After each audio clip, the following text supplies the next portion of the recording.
Hello, Durga Puja special এই gorgeous লুকটা কী করে ক্রিয়েট করলাম চলো ঝটপট করে দেখে নিই।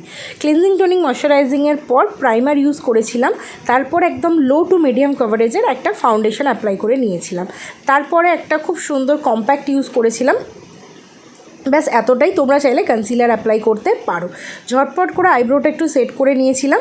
এবার কিন্তু চলে আসবো সোজা আই মেকআপের জন্য এখানে আমি ফার্স্ট একটা পিঙ্ক বেস কালার ইউজ করেছিলাম।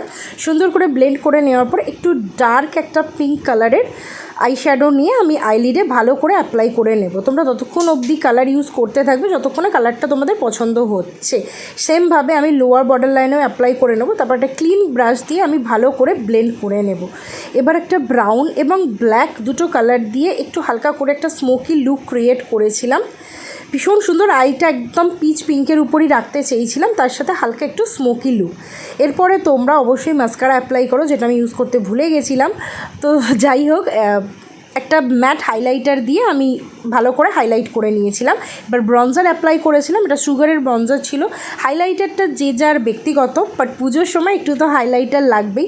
তো আমি হাইলাইটার অ্যাপ্লাই করেছিলাম, একটা পিঙ্কের উপর হাইলাইটার অ্যাপ্লাই করার পর পিঙ্কেরই একটা ব্লাশ অ্যাপ্লাই করে নিয়েছিলাম। লিপস্টিকটা তোমরা যদি চাও ডিপ কালারও ইউজ করতে পারো। আমি খুব সুন্দর একটা ন্যাচারাল একটা নিউড শেড ইউজ করেছিলাম আই মেকআপটার সাথে সামঞ্জস্য রেখে।